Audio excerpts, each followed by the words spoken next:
ओम श्री परमात्मने नमः। अथ पंचमोऽध्याय कर्म संन्यास योग। अर्जुन उवाच संन्यासं कर्मणा कृष्ण पुनर्योगं च संससि यच्छेय यतुरं तन्मे वृन्निषु निश्चितम्। अर्जुन कहले हे कृष्ण आपण कर्म मानकर संन्यास को प्रशंसा कर पुणी कर्मयोगे मध्य प्रशंसा कर दुईटी मध्य जोटी मो सुनिश्चित भाव कल्याणकर मो सुनिश्चित रूपे कल्याणकर साधन हम ता कहतु कल्याण।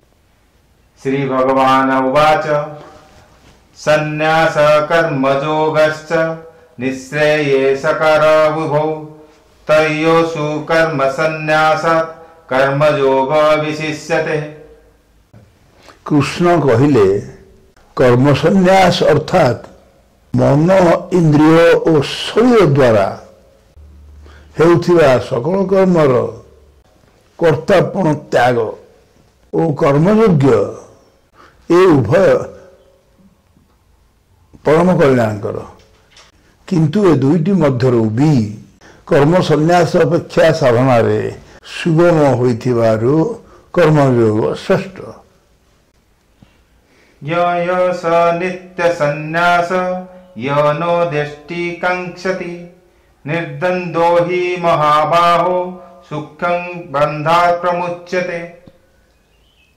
हे अर्जुन जो पुरुष कहा ठारे द्वेष रखते नहीं कि किसी आकांक्षा करते नहीं सही कर्मयोगी नित्य सन्यासी बोला जीवार योग्य।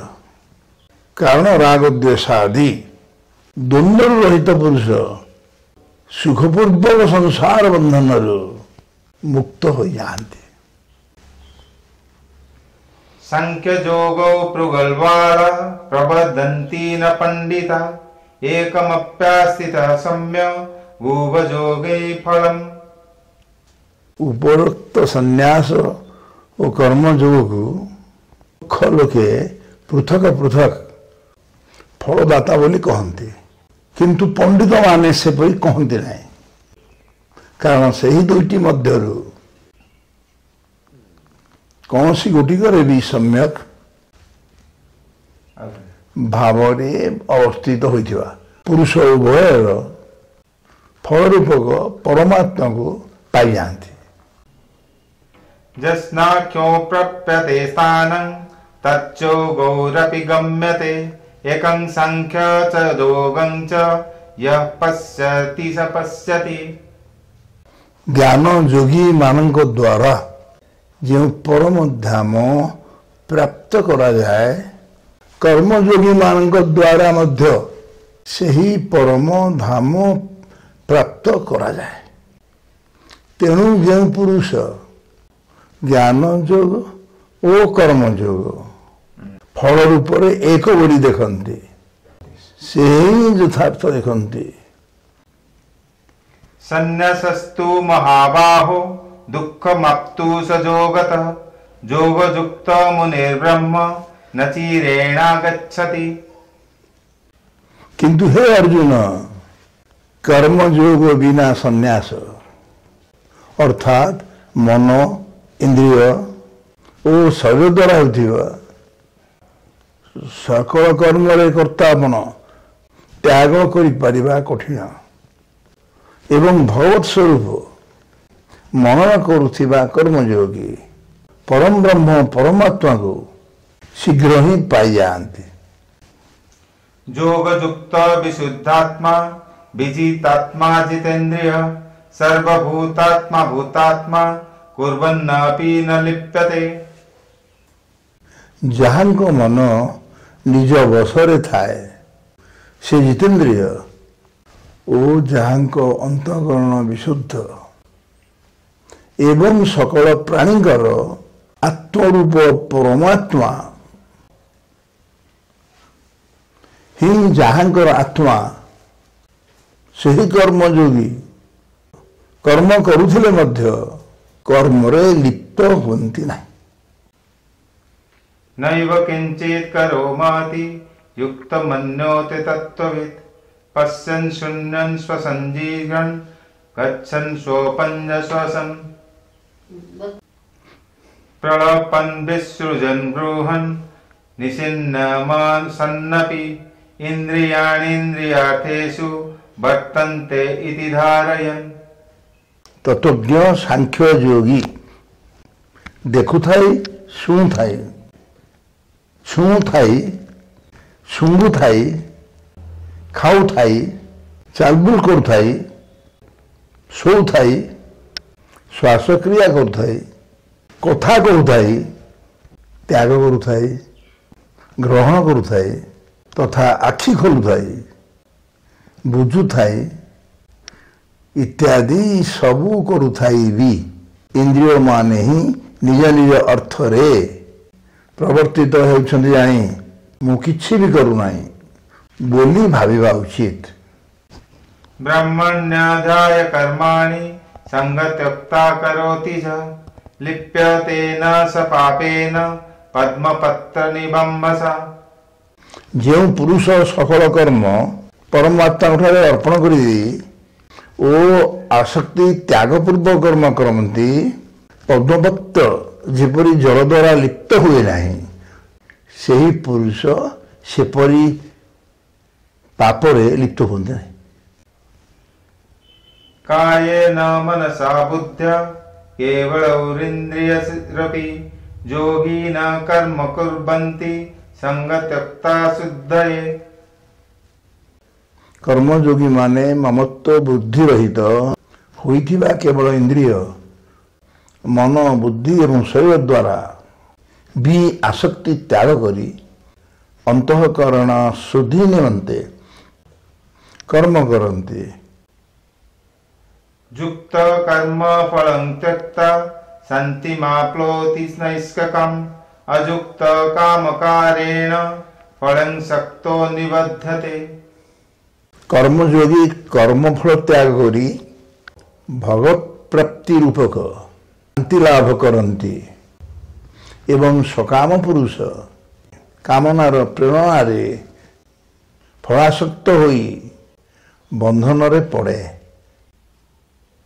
सर्वकर्माणि मनसा संन्यास्य सस्ते सुखं वशी नवद्वारे पुरे देहि नैव कुर्मन् कारयन्। अंतकरण को बसरे रखी सांख्य योग आचरण करुथिबा पुरुष किसी न करी ओ न करा ही नवद्वार विशिष्ट शरीर रूपक पुरे मन द्वारा सकल कर्म त्याग कर सचिदानंद घन परम आत्मा स्वरूप सुखपूर्वक अवस्थान करन्ति। न कर्तृत्वं न कर्माणि लोकस्य सृजति प्रभु न कर्म फल संयोगं स्वभावस्तु प्रवर्तते। परमेश्वर मनुष्य मानकर कर्तापन कर्म किंबा कर्म फलर संयोग रचना करती नहीं किंतु स्वभाव अर्थात प्रकृति ही सब किसी करे। न दत्ते कस्यचित् पापं न चैव सुकृतं विभु अज्ञानेनावृतं ज्ञानं तेन मुह्यते जन्तवः। सर्वव्यापी परमेश्वर कहारी पाप कर्म किंबा कहारी शुभ कर्म ग्रहण करती नहीं किंतु अज्ञान द्वारा ज्ञान ढांकी हुई रही तेणु अज्ञान मनुष्य माने मोहित होउछन्ति। ज्ञानेन तु तज्ज्ञानं येषां नानीतमात्मनः तेषामादित्यवज्ञानं प्रकाशयति तत्परम्। किंतु जो मानकर सही अज्ञान को परम आत्मा को तत्व ज्ञान द्वारा नष्ट कर दिया जाइछि सही मानकर ज्ञान सही सूर्य सदृश सचिदानंद घन परमात्मा को प्रकाशित कर दिए। तद्बुद्धयस्तदात्मान सन्निष्ठस्तत्परायण गच्छन्त पुनरावृत्ति ज्ञान निर्धूतकस्मसः। जो मानकर मन तद्रूप हो जाइए, जो मानकर बुद्धि तद्रूप हो जाइए, ओ सचिदानंद घन परमात्मा ठारे ही जो माने निरंतर एक भाव रे अवस्थित से तत्परायण पुरुष माने ज्ञान द्वारा पाप रहित होई अपुनरावृत्ति अर्थात परम गति प्राप्त हुंती। विद्या विनीय संपन्ने ब्रह्मण्ये गविहस्तिनि सुनी चैव स्वपाके च पंडिता समदर्शिनः। सही ज्ञानी माने विद्या ओ विनययुक्त ब्राह्मण को ठारे तथा गो हस्ती कुकुर एवं चांडाल मध्य समदर्शी होइथांती। इहैव त्यजित सर्गो ये संसम्योस्थित मनः निर्दोषं हि समं ब्रह्म तस्मात् ब्रह्माणि ते सिता। जो मानकर मन समभाव अवस्थित से मानक द्वारा यही जीवित अवस्था रे ही समग्र संसार विजित होता है। जेहेतु सचिदानंद घन परमात्मा निर्दोष ओ सम, तेणु से माने सचिदानंद घन परम आत्मा ही अवस्थान करती। न प्रह्युष्येत् प्रियं प्राप्य नो विच्येत् प्राप्य च प्रियं स्थिरबुद्धिरचन्मूढो ब्रह्मविद् ब्रह्मणि स्थितः। जो पुरुष प्रिय वस्तु पाईगले हर्षित हुंती नहीं कि अप्रिय वस्तु आसीगले उद्विग्न हुंती नहीं, से स्थिर बुद्धि संशय रहित ब्रह्मवेत्ता पुरुष सचिदानंद घन परम ब्रह्म परम आत्मा रे एक ही भाव रे नित्य स्थित अटंती। बाह्य स्पर्शेष्व सक्तात्मा विद्यन्तेत्मानि जत्सुखं स ब्रह्म जोगचुक्तात्मा सुखमयमश्नुते। बाह्य विषय रे अनासक्त अंतःकरण विशिष्ट साधक आत्मा जो ध्यान जनित सात्विक आनंद रही ताहा प्राप्त हुअन्ति। तापरे सही सचिदानंद घन परम ब्रह्म परमात्मा को ध्यान रूपक जोगरे अभिन्न भाव रे अवस्थित होइथिबा पुरुष अक्षय आनंद अनुभव करन्ति। ये हि संस्पर्शजा भोगा दुःख योगेन एवते आद्यन्तवन्त कौन्तेय न तेषु रमते बुध। इंद्रिय तथा विषय मानक संजोग जो भोग सब उत्पन्न हुए से सब विषय पुरुष मानक सुख रूप प्रतीत होते भी दुखर ही कारण अटे तथा आदि अंत विशिष्ट अर्थात अनित्य अटे। हे अर्जुन, तेणु बुद्धिमान विवेकी पुरुष से रत हुंती नहीं। शक्नोता हैव च सोढुं प्रक्तसरी विमोक्षणात् कामक्रोध भवं वेगं स युक्त स सुखी नरः। जो साधक यही मनुष्य शरीर नाश हो जीवा पूर्व ही काम क्रोध उत्पन्न होथिबा वेग सही जीवाकु समर्थ हो जाते से साधक पुरुष जोगी से सुखी। यन्तो सुखं तरारात्मा स्थतं ज्योतिर्भवः च स योगी ब्रह्म निर्वाण ब्रह्मभूतोऽधिगच्छति। जो पुरुष ब्रह्म भिन्न अन्य किछि नहीं बोली निश्चय करी सर्वव्यापी अंतरात्मा रे ही सुख लाभ करन्ति सचिदानंद घन परम ब्रह्म परम आत्मा के सहित एकाकी भाव प्राप्त से ही सांख्य योगी शांत ब्रह्म को प्राप्त हुअन्ति। लभन्ते ब्रह्म निर्वाण मूषय क्षीणकस्मसा छिन्नद्वैता यदात्मानं सर्वभूतहिते रतः। जो मानकर सकल पाप नष्ट हो जाइछि, जो मानकर सकल संशय ज्ञान द्वारा निवृत्त हो जाइछि, जो माने सकल प्राणी को हितरे रत एवं जो मानकर विजित मन निश्चय भाव परम आत्मारे अवस्थित सही ब्रह्मवेत्ता पुरुष माने शांत ब्रह्म को प्राप्त हुवन्ति। काम क्रोध विजुक्तानं जतीनां च चेतसम् अभीतो ब्रह्म निर्वाणं वर्तते विदितात्मनां। काम क्रोध रहित विजित चित्त एवं परम ब्रह्म परम आत्मा को साक्षात्कार करिथिबा ज्ञानी पुरुष मानक पाई सकल दिगरे शांत परम ब्रह्म परमात्मा ही परिपूर्ण रूपे रहितांति। स्वस्सं कुत्वा बहिर्वायं शैवान्तरे भुवो प्राणपानो समो कृत्वा नासभ्यभ्यन्तचारिणो जतेन्द्रियं मनोबुद्धि मुनिक्षोमपरायणः विगतेभ्यः भयक्रोधो सदा मुक्त एव सः।